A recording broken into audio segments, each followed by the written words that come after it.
latihan soalnya nggak serumit matematika saintek, jadi insya Allah gampang.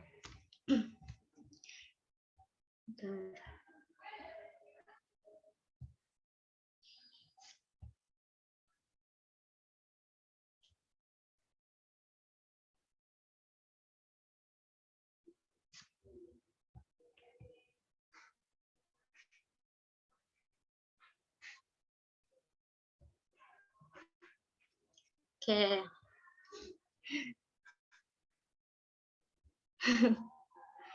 Karena materinya udah selesai ya teman-teman, jadi kita fokus ke latihan soal aja.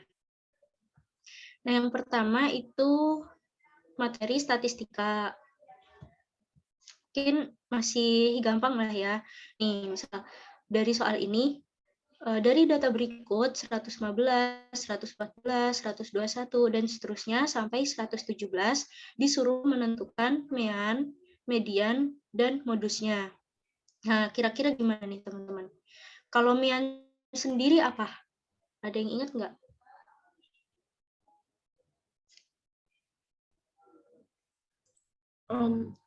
Nilai tengah rata-rata. Ya, mean itu nilai rata-rata, median itu nilai tengah, kalau modus itu nilai yang paling sering muncul gitu. Diingat-ingat ya teman-teman. Oke. Ada yang mau jawab dulu atau langsung ke pembahasan?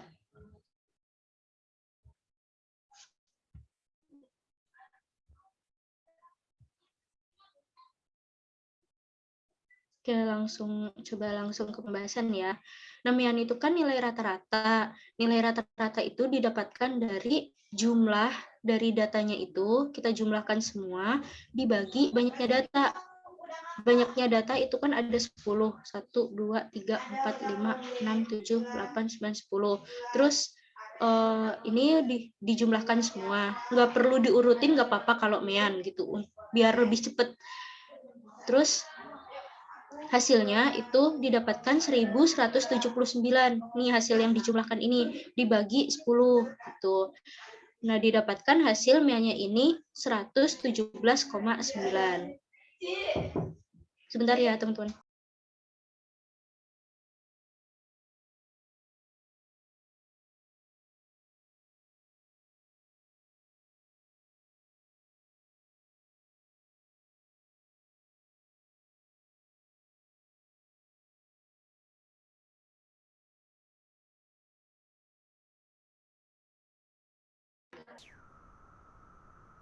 Oke, lanjut ya teman-teman. Untuk mean ini tadi kan nggak perlu diurutkan, karena nggak ngaruh gitu.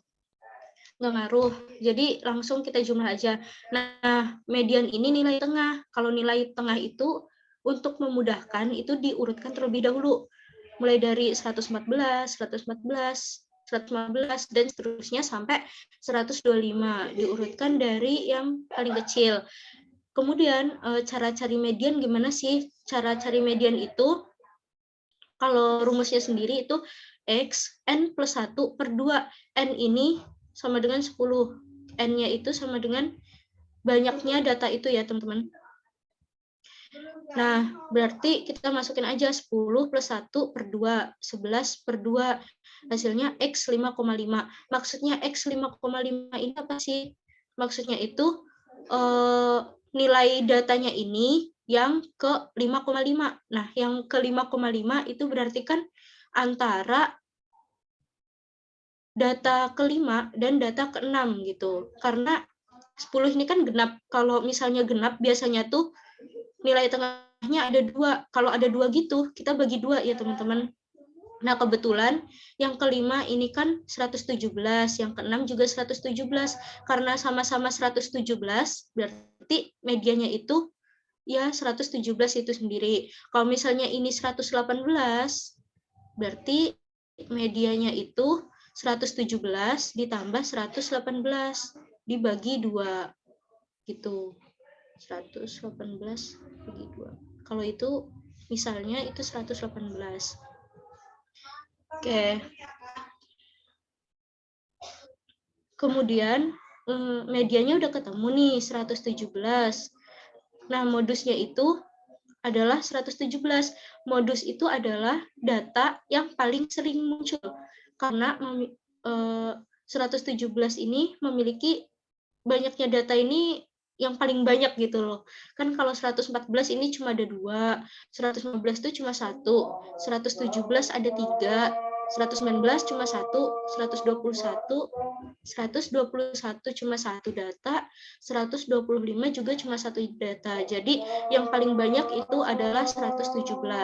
Kalau misalnya yang paling banyak, misal nih 114 ada lagi, kan ada 3 juga ya. Nah, itu berarti modusnya ada 2, berarti 114 sama 117 gitu. Oke, bentar ya teman-teman, udah azan, kita break dulu.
Oke, lanjut ya. Nah, dari sini ada yang mau ditanyain dulu nggak, teman-teman?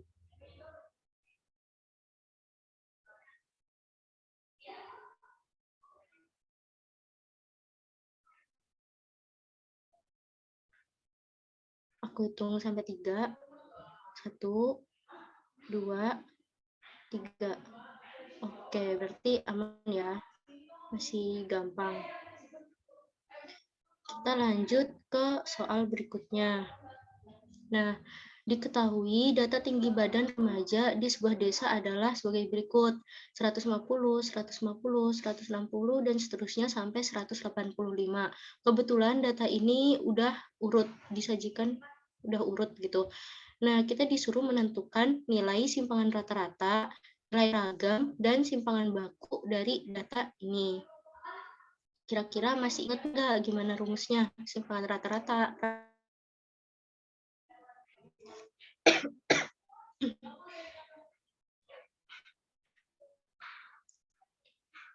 Oke, mungkin kita langsung ke pembahasan aja ya. Nah, untuk mencari simpangan rata-rata, kita harus lebih dahulu mencari rata-rata data tersebut. Sebenarnya nggak cuma simpangan rata-rata, kalau kita cari ragam, kita juga perlu cari rata-ratanya dulu gitu. Jadi kalau ditanya simpangan rata-rata, ragam gitu, kita harus cari rata-ratanya terlebih dahulu. Nah, kita mencari rata-rata dari data itu. Kayak tadi, datanya kita jumlahkan semua, terus dibagi banyaknya data. Banyaknya data itu tadi 7, hasilnya itu 1160 dibagi 7. Nah, didapatkan hasil ini 165,71. Untuk memudahkan, sebenarnya gini aja nggak apa-apa, tapi kalau koma-koma itu biasanya susah gitu. Kita bulatkan. Jadi ini kalau misalnya di belakang koma itu lebih dari 5, berarti kita bulatkan ke atas. Kalau kurang dari 5, berarti kita bulatkan ke bawah. Kemudian kita cari simpangan rata-ratanya. Simpangan rata-rata sama dengan sigma dari 1 sampai ke N, nilai mutlak dari X1 min rata-rata. X1 ini maksudnya datanya itu ya, masing-masing data. X1, X2, X3, dan seterusnya sampai Xn. Ini sampai X7 berarti. Ya udah, kalau biasanya takut bingung, langsung kalau dalam sigma gini takut bingung, kita langsung aja ke sini. X1-nya itu kan 150 dikurangi rata-ratanya itu 166. Ini nilai mutlaknya ditambah ini yang kedua ini 150 dikurangi 166. Pokoknya selalu dikurangi sama nilai rata-rata. Ini juga 160 kurangi 166, 165 dikurangi 166, dan seterusnya sampai 185 dikurangi 166. Kemudian kita bagi banyaknya data. Banyaknya data itu juga. Nah, udah ketemu nih. Kalau dilihat-lihat 150 dikurangi 166 ini kan harusnya negatif 16. Tapi karena nilai mutlak berarti positif gitu. Positifnya berarti ini 16, ini juga 16, ini dikurangi ini 6, 1 dan seterusnya 100 sampai 185 dikurangi 166 yaitu 19. Kita bagi 7 atau kita bagi banyaknya data itu. Nah, didapatkan hasil 76/7. Berarti nilai simpanan rata-ratanya itu adalah 10,86. Ini baru simpanan rata-rata. Dari sini ada yang mau ditanyain dulu nggak?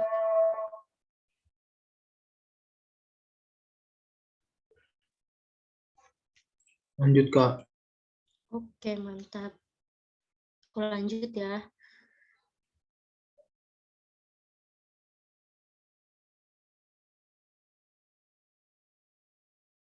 Ragam ini hampir mirip sama simpangan rata-rata. Bedanya kalau simpangan rata-rata itu kan harga mutlak, kalau ragam itu tuh nilai kuadrat dari selisihnya ini.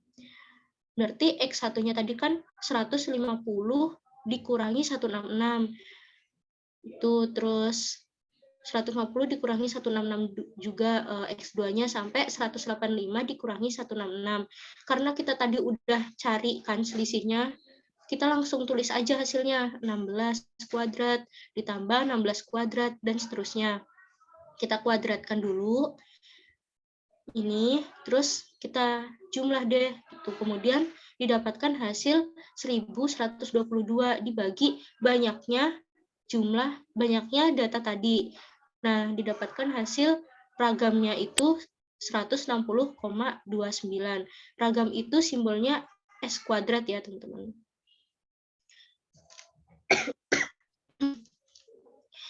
Nah, habis itu kita cari simpangan baku. Simpangan baku ini kita harus mengetahui ragamnya dulu. Karena simpangan baku itu simbolnya S, dia itu rumusnya akar dari si ragam ini. Berarti akar dari 160,29, yaitu 12,66. Gitu, teman-teman. Dari sini ada yang mau ditanyain dulu?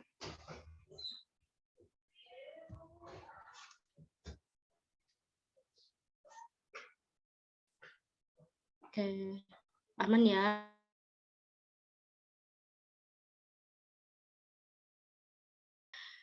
Ini masih soal statistika. Dari data berikut ada 10, 13, 12, dan seterusnya sampai 17 ini. Kita disuruh menentukan Q1, Q2, dan Q3. Q1, Q2, Q3 ini adalah kuartil ya teman-teman. Berarti Q1 ini kuartil bawah, Q2 kuartil tengah, dan Q3 ini adalah kuartil atas. Kita langsung ke pembahasan. Untuk mencari kuartil itu, untuk memudahkan kita urutkan datanya terlebih dahulu. Berarti mulai dari 10, 11, 11, dan seterusnya sampai 17. Nah, kalau disuruh cari kuartil, itu biar lebih mudah kita mencari kuartil 2-nya dulu atau nilai tengah. Kuartil 2 itu sama dengan median gitu. Karena kan N atau banyaknya data itu adalah 13, ganjil kan. Kalau ganjil biasanya cuma ada satu nilai tengah. Berarti 13 nilai tengah tadi kan berarti X 13 plus 1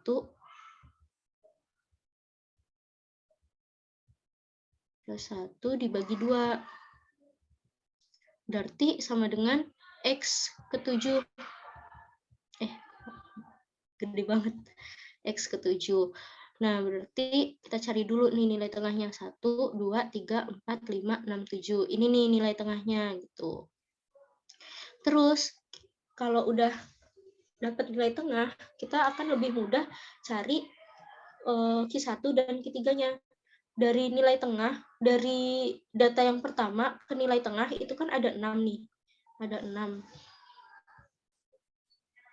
Kalau 6 itu kan berarti karena genap, ada 6 data, karena genap biasanya ada 2 data yang di tengah.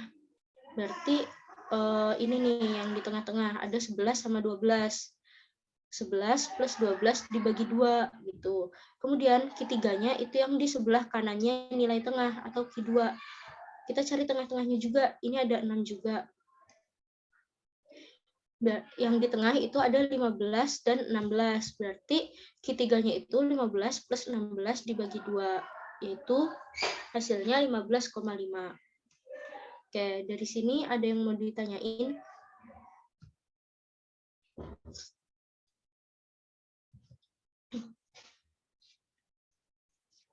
Aman ya teman-teman? Oke, kita lanjut. Nah, yang statistika tadi udah, kita lanjut ke bab sudut, bidang datar, dan ruang. Ini masih kita bahas contoh soal.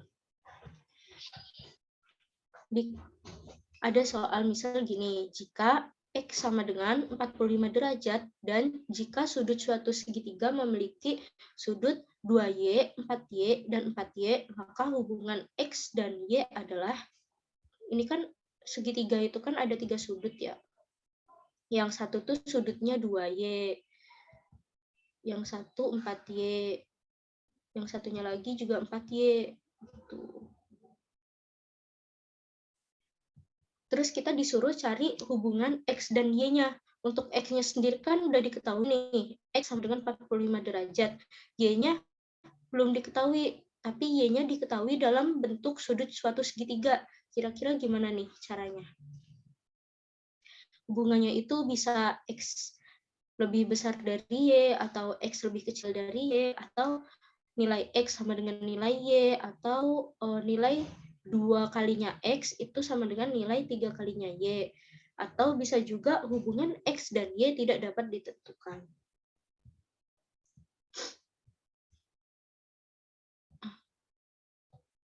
Kita lanjut ke pembahasan aja ya. Kan udah diketahui nilai X-nya itu adalah 45 derajat. Nah, untuk nilai Y-nya tadi masih diketahuinya dalam sudut suatu segitiga. Sudut segitiga itu, mau segitiga sama sisi, segitiga sama kaki, atau segitiga siku-siku, itu selalu 180 derajat. Nah, jika suatu segitiga memiliki besar 2Y, 4Y, dan 4Y, maka nilai Y-nya ini bisa kita cari dengan persamaan. Ini kita jumlahkan dulu, kemudian disama dengankan total sudut segitiga, jumlah sudut segitiga itu yaitu 180. Ini dijumlahkan dapat hasilnya 10Y sama dengan 180. 180 ini jumlah sudutnya segitiga. Nah, didapat deh Y-nya sama dengan 18 atau 180 dibagi 10. Tuh, udah ketemu X-nya itu 45, Y-nya 18. Kalau udah ketemu nilai X sama Y-nya ini, kita bisa membandingkan atau kita bisa cari hubungan dari X dan Y. Maka hubungan antara X dan Y itu tuh karena X-nya 45, Y-nya 18, berarti X lebih besar dari Y. Jawabannya tadi itu A. Dari sini ada yang mau ditanyain?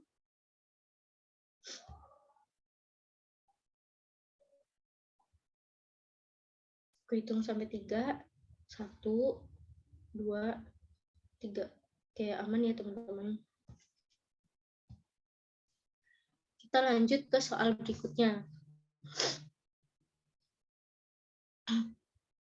Nah, diketahui segitiga ABC, berarti segitiga ABC itu yang ini. A, B, C, ini. Itu segitiga sama sisi. Maka besar sudut BCD adalah BCD itu yang ini.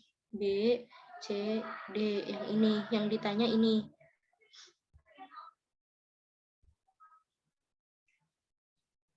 Oke, kita langsung ke pembahasannya. Untuk mencari nilai sudut BCD, nilai sudut BCD ini, terlebih dahulu kita harus mengetahui nilai dari sudut BCA, BCA itu yang ini, dan DCA. Tuh. Biar lebih mudah. Nah, segitiga ABC adalah segitiga sama sisi. Diingat-ingat lagi, segitiga itu kan total sudutnya adalah 180. Karena segitiga sama sisi, maka sudut-sudutnya itu memiliki besar yang sama, yaitu 60 derajat. Berarti sudut yang di A ini 60, yang B ini 60, C ini 60. Berarti sudut CAB, sudut ABC dan sudut BCA itu adalah 60 derajat. Ini udah diketahui nih BCA-nya. Kan kita tadi BCA sama DCA.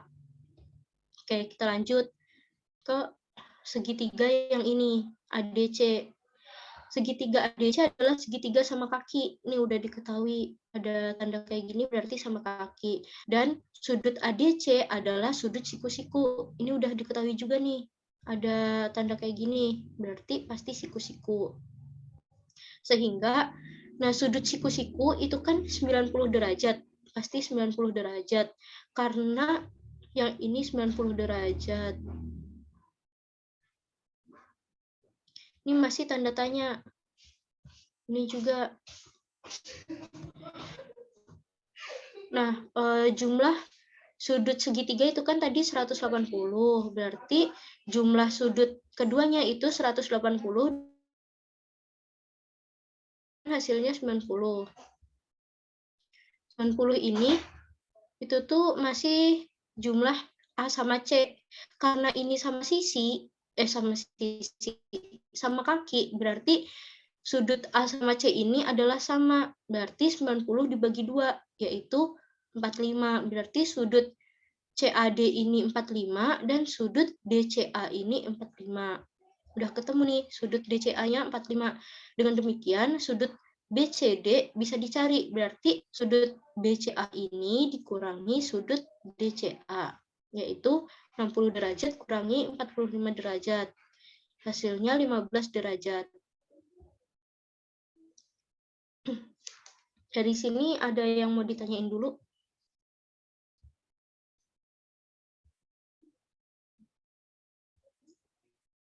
Oke, aman ya teman-teman. Kita lanjut ke soal berikutnya. Diketahui suatu persegi panjang memiliki panjang 10 cm. Panjangnya 10 cm, terus lebarnya ini 5 cm. Jika luas pada daerah gelap, berarti luas yang hitam ini sama dengan luas lingkaran ini, Maka jari-jari lingkaran adalah kita disuruh cari jari-jarinya ini. Terus di pilihan ini, di PG-nya ini dalam bentuk pi, berarti nanti pi-nya nggak perlu kita ubah. Kita lanjut ke pembahasan. Nah, luas yang gelap ini, yang hitam ini berarti kan luas keseluruhan persegi panjang dikurangi luas lingkaran. Kita masukin deh rumus luas persegi panjang. Bukan luas persegi panjang. Itu P kali L atau panjang kali lebar. Kemudian kita masukin rumus luas lingkaran, yaitu pi R kuadrat. Nah, karena panjangnya sama lebarnya udah diketahui, kita bisa langsung masukin panjangnya 10 dikali lebarnya 5. Ini emang yang kita cari, R-nya kan kita cari tadi, pi-nya karena di pilihan ganda tadi nggak diubah, berarti pi-nya nggak perlu kita ubah gitu. 10 kali 5 itu kan 50. Ini tetap ya teman-teman. Berarti luas gelapnya itu bisa kita tulis luas gelap sama dengan 50 min pi R kuadrat. Habis itu, tadi kan katanya luas gelap itu sama dengan luas lingkaran. Berarti kita tulis saja luas gelap sama dengan luas lingkaran. Luas gelapnya ini 50 min pi R kuadrat sama dengan luas lingkaran ini rumusnya pi R kuadrat. Kita pindah ruas yang sama, berarti 50-nya tetap, min pi R kuadratnya ini kita pindah ruas jadi positif, kita jumlah, berarti jadi 2 pi R kuadrat. Ini dibalik buat memudahkan aja. Nah, 2 pi R kuadrat sama dengan 50, berarti pi R kuadratnya itu 50 per 2, yaitu 25.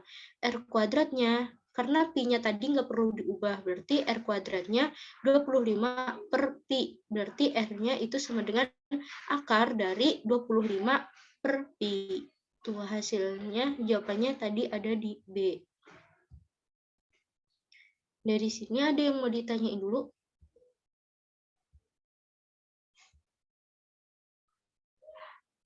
Satu, 2, 3. Kayak aku anggap aman ya teman-teman.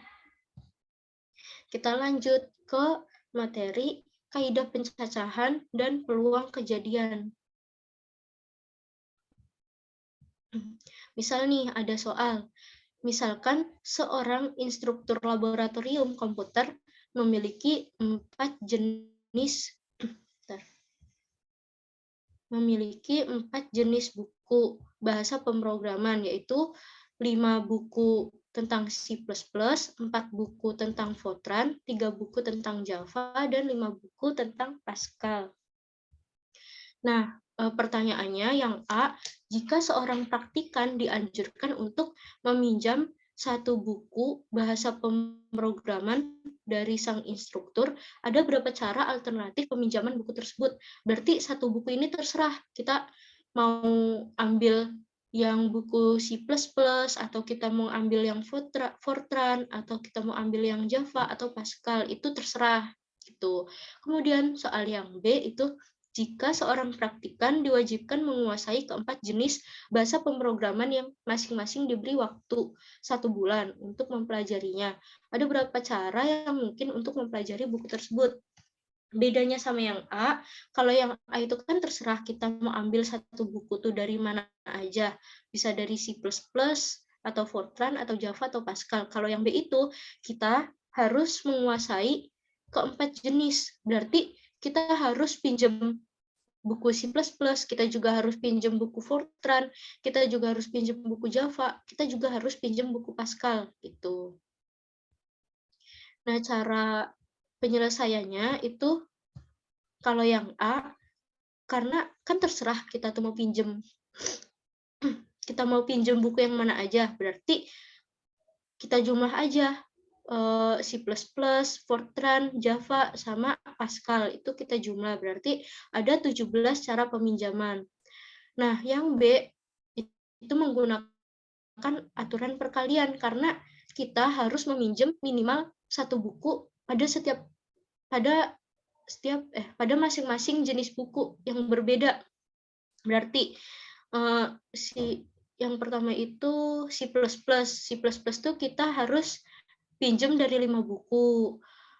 Pinjam 1 dari 5 buku. Terus Fortran kita harus pinjam 1 dari 4 buku. Terus Java kita harus pinjam 1 dari 3 buku. Kemudian Pascal kita harus pinjam 1 dari 5 buku gitu. Karena harus pinjam semua itu dikali. Berarti ada 300 cara belajar yang mungkin.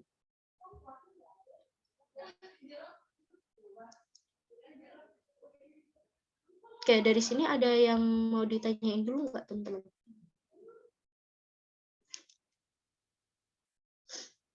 Aku hitung sampai 3 ya. 1, 2, 3. Oke, aku anggap aman. Kita lanjut ke soal berikutnya.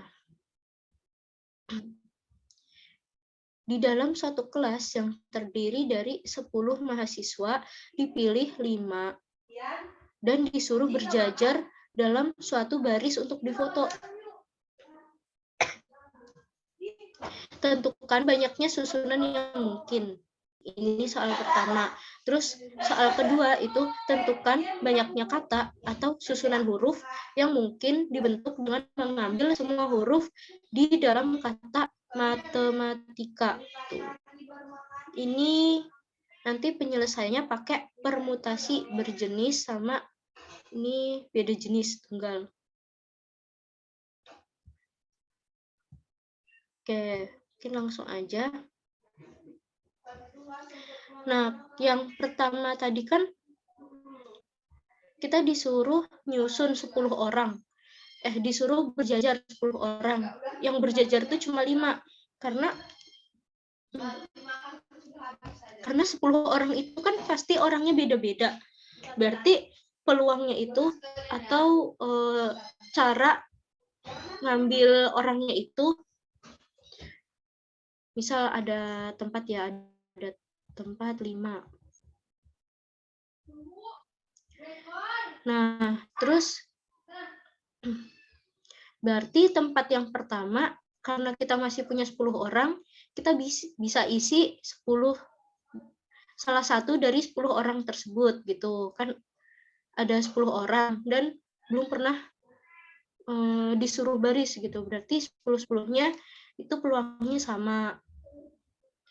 Oke, tempat yang kedua, karena kita udah ambil nih di sini, berarti kita ambilnya 1 doang. Berarti sisanya 9 orang yang mungkin di tempat kedua gitu. Misal ini si A. Nah, si A ini nggak boleh nih, udah nggak boleh di tempat kedua karena dia udah di sini gitu. Kemudian di tempat yang ketiga, karena yang tempat pertama udah diambil 1 orang, tempat yang kedua udah diambil 1 orang, berarti sisanya tinggal 8 orang yang boleh nempatin tempat ketiga. Kemudian karena udah diambil ini, 1 orang, 1 orang, 1 orang, sisanya tinggal 7 orang. Tuh, terus ini udah diambil juga, berarti sisanya tinggal 6 orang gitu. Misal ada A, B, C, D, E, F, dan seterusnya sampai kalau 10 itu J ya. Nah, misal si A itu tuh udah ditaruh di sini, berarti kan si A udah nggak boleh, berarti sisanya B sampai si J ini yang masih boleh. Nah, si B di tempat yang kedua udah nggak boleh, berarti sisanya tinggal si C sampai si J ini. Seterusnya sampai A, B, C, D, E, sampai si E ini, orang terakhir yang disuruh berjajar. Berarti si F sampai si J ini orang yang nggak kepilih gitu, teman-teman. Nah, habis itu kita kaliin aja. 10 kali 9 kali 8 kali 7 kali 6. Gitu. Berarti hasilnya 30, 2, 40. Gitu.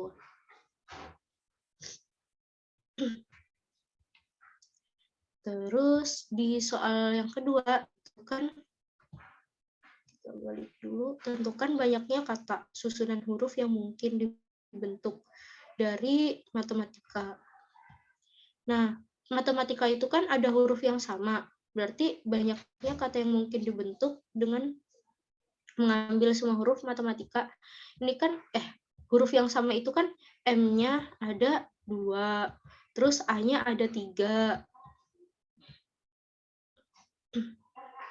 T-nya ada 2, E-nya cuma ada 1, I-nya 1, K-nya 1. Pokoknya ada yang lebih dari 1. Kalau orang ini kan pasti orangnya beda-beda gitu. Kalau ini kan ada yang sama. Kalau misalnya ada yang sama, itu caranya total hurufnya ini, kalau ini kan huruf, kalau tadi orang, total hurufnya ini difaktorialkan, dibagi ini yang sama. Misal, M-nya kan ada 2, berarti 2 faktorial dikali A-nya itu ada 3 faktorial dikali T-nya itu ada 2 faktorial, dan seterusnya sampai K. K-nya cuma ada 1 sampai 1 faktorial. Faktorial itu 10 kali 9 kali 8 dan seterusnya sampai dikali 1. Gitu, teman-teman. Berarti kalau 2 faktorial itu 2 dikali 1, 3 faktorial 3 dikali 2 kali 1, 2 faktorial 2 kali 1. Kalau 1 faktorial tetap. Oke, kita hitung aja. Hasilnya didapatkan 151.200.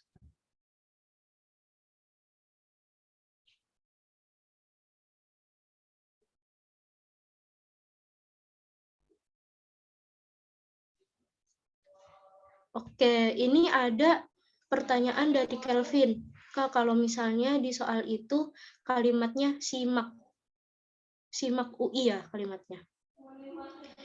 Sama dong caranya. Kalau misalnya, kan kalau ini matematika gitu ya. Kalau misalnya kita kesimak dulu, soalnya beda. Kalau kesimak itu kita pakai cara yang pertama. Kan simak.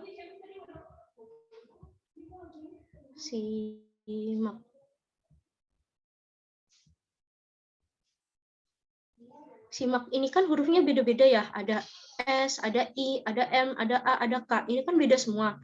Kalau beda semua, kita pakai cara yang ini. Nah, simak ini kan ada berapa huruf nih? 1, 2, 3, 4, 5. Ada 5 huruf. Berarti ini caranya 5 dikali 4 dikali 2, dikali 3 dikali 2 dikali 1. Ini buat simak. Kalau ini kan tadi cuma diambil 5 ya. Kalau simak ini tuh disuruh nyusun semuanya misal. Berarti gini sampai 1 kalau disuruh nyusun semuanya. Nah, itu kalau simak. Kalau simak UI,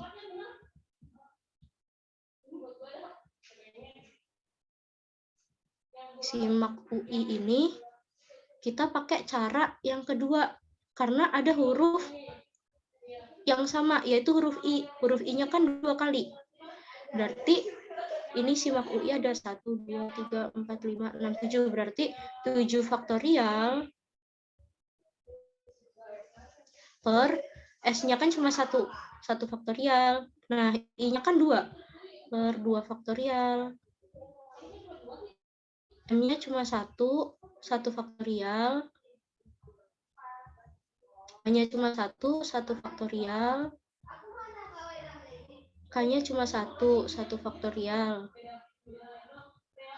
K-nya cuma 1. K tadi udah ya. U-nya cuma 1 berarti 1 faktorial. Nah, kalau 1 gini tuh biar nggak kebanyakan, saran aku nggak usah ditulis deh, soalnya 1 faktorial itu hasilnya 1. Berarti kita nulisnya gini aja. Kita cari huruf yang sama tuh apa aja gitu. Ini kan cuma I, ada 2, berarti biar nggak kebanyakan nulisnya dan biar cepet, kita langsung tulis 7 faktorial per 2 faktorial. Langsung gini aja teman-teman. Gitu. Berarti 7 kali 6 kali 5 kali 4 kali 3 kali 2 kali 1 per 2 dikali 1. Gitu. Ada yang mau ditanyain lagi?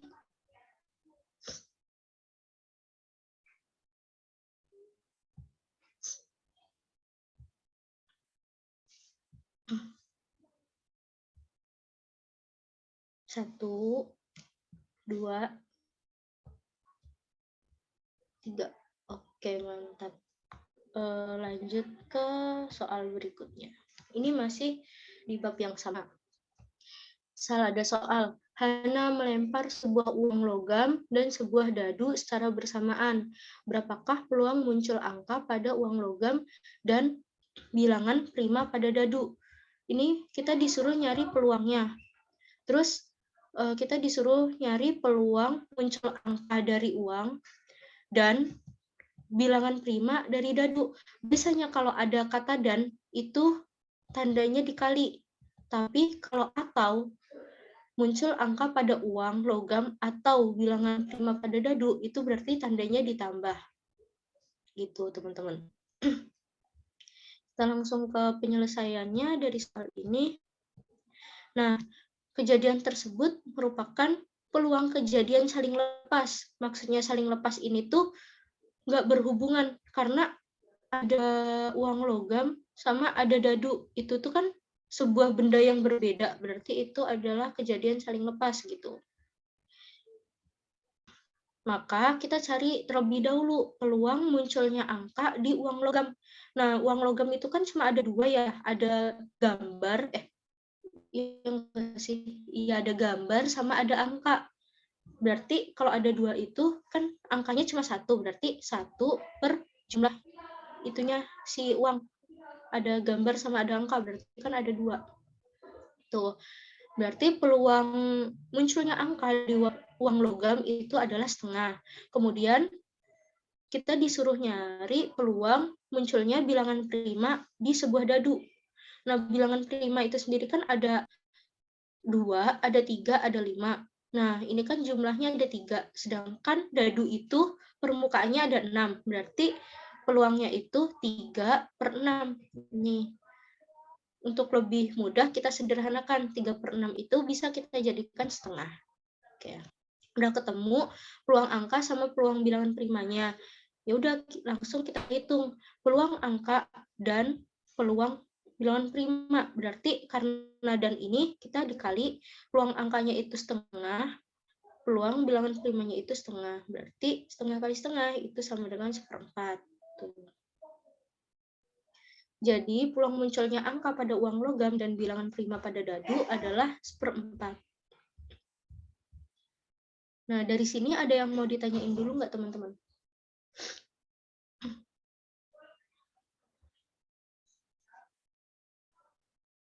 Aku hitung sampai 3 ya. 1, 2, 3. Oke, aku anggap aman. Kita lanjut ke pembahasan berikutnya. Nah, kita masuk ke subbab himpunan, ke bab himpunan dan fungsi. Langsung aja nih, misal ada soal. Diketahui P itu himpunannya X di mana 5 kurang dari X kurang dari 25 atau X-nya ini antara 5 sampai 25 dan X-nya ini adalah bilangan prima. Berarti X-nya ini adalah bilangan prima dari 5 sampai 25. Dan diketahui Q-nya itu X di mana 4 kurang dari X kurang dari 14. X-nya ini adalah bilangan ganjil. Berarti Q ini X-nya bilangan ganjil antara 4 sampai 14. Terus kita disuruh menentukan A irisan dari B. Mungkin langsung ke penyelesaian ya. Nah, yang P tadi itu kan 5 sampai 25. 5 sampai 25 yang bilangan prima. Itu ada 7, ada 11, ada 13, ada 17, ada 16, ada 23. Ini yang bilangan prima. Terus Q-nya tadi dari 4 sampai 14 yang bilangan ganjil. Berarti ada 5, ada 7, ada 9, ada 11, ada 13. Oh iya, bentar. Ini kan tandanya kurang dari, bukan kurang dari sama dengan. Kalau misalnya ini bilangan genap,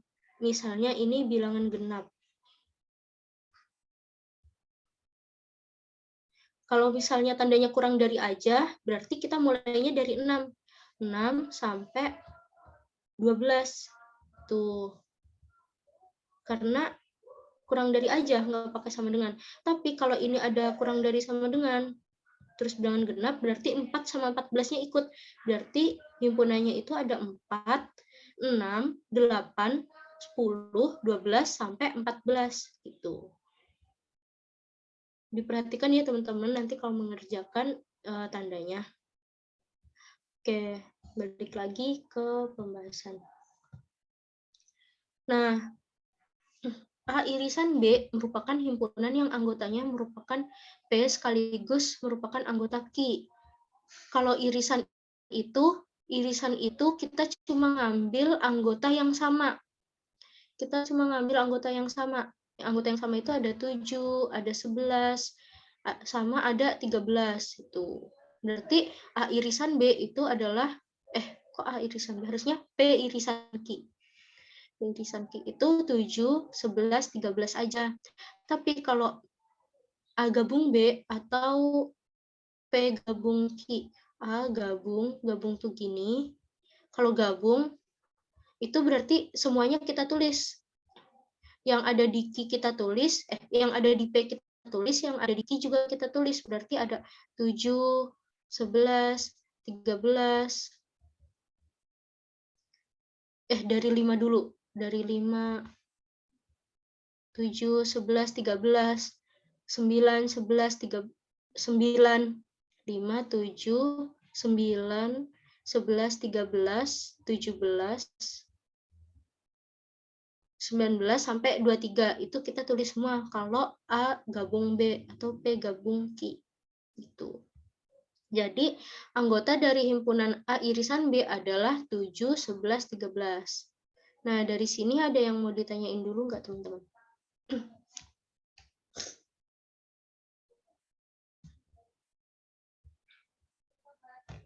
Aku hitung sampai 3. 1, 2, 3. Oke, aku anggap aman ya. Kita lanjut ke soal berikutnya. Kelas 12 di suatu sekolah memiliki siswa sebanyak 40 orang. Di antaranya ada 15 orang menyukai pelajaran matematika, 13 orang menyukai pelajaran bahasa Inggris, dan 7 orang menyukai keduanya. Berapakah banyak siswa yang tidak menyukai kedua pelajaran tersebut? Ini untuk memudahkan biasanya pakai diagram Venn.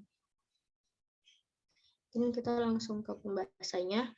Misalnya, X itu yang kita cari, berarti X-nya banyaknya siswa yang tidak menyukai kedua pelajaran tersebut. Nah, banyaknya siswa yang hanya menyukai matematika, itu kan tadi yang suka matematika tuh 15, tapi yang suka keduanya ada 7. Berarti kalau yang hanya menyukai matematika itu 15 dikurangi 7, yaitu 8.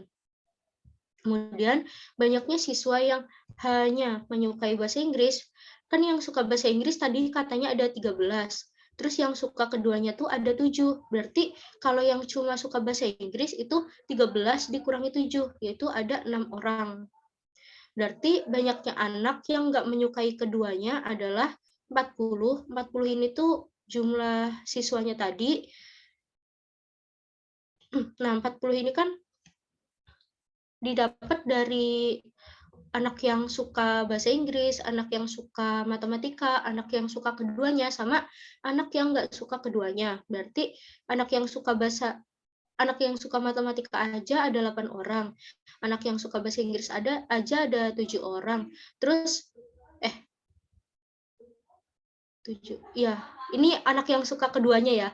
Anak yang suka bahasa Inggris aja ada 6 orang. Dan X ini anak yang nggak suka keduanya. Berarti 40 sama dengan ini kita jumlah semuanya 21 plus X. Jadi X-nya itu, atau yang tidak suka keduanya, 40 dikurangi 21. X-nya berarti 19. Kalau udah pakai diagram Venn itu lebih mudah. Misal yang suka keduanya itu kan berarti irisannya, berarti di sini. Nah, yang nggak suka keduanya itu di luar. Matematikanya itu 8 orang, berarti kan yang suka matematika tadi kan 15 kan, yang suka matematika lingkaran ini. Tapi yang matematika aja cuma yang ini. Gitu. Terus yang bahasa Inggris totalnya kan 13 yang ini, tapi yang suka bahasa Inggris aja yang ini. Gitu. Jadi diagram Venn-nya gini. Kalau misalnya yang ditanya itu siswa yang menyukai keduanya. Kalau yang menyukai keduanya berarti X-nya menyukai keduanya. Berarti ini nanti 15 min X, 13 min X gitu. Berarti ini nanti bukan, kan belum diketahui ya. Berarti nanti 15 min X ditambah 13 min X ditambah X atau yang menyukai keduanya. Terus ditambah yang tidak menyukai keduanya. Gitu. Nah, dari sini ada yang mau ditanyain dulu, teman-teman?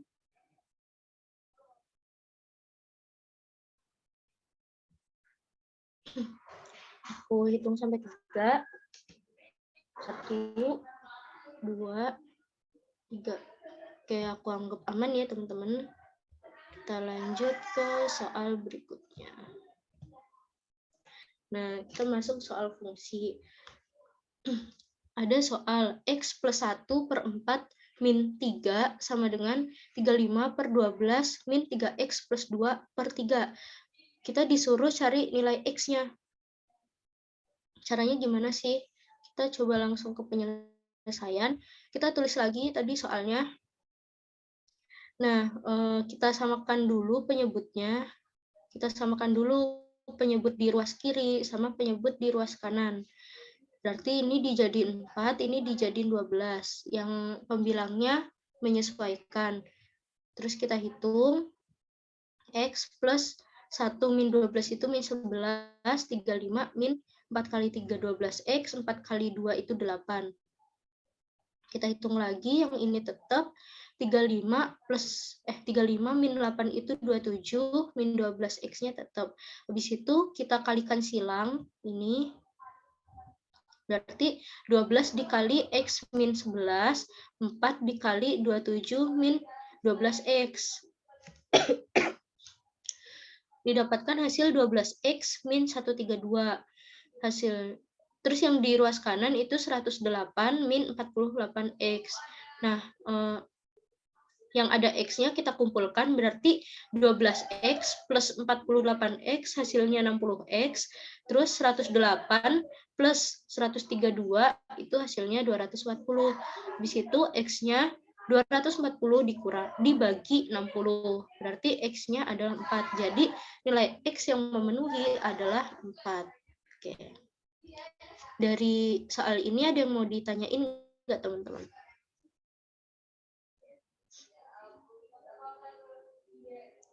Aku hitung sampai 3 ya.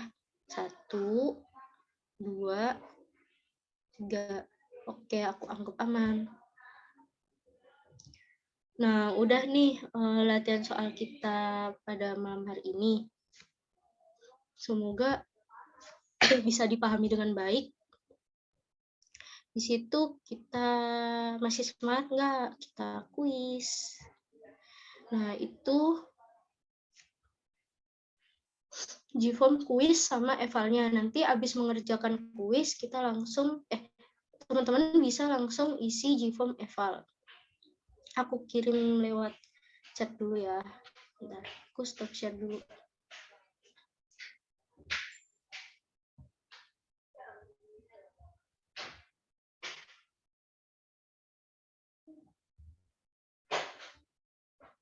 Bentar, aku kirim lewat chat.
Itu ya teman-teman untuk link Gform quiz-nya.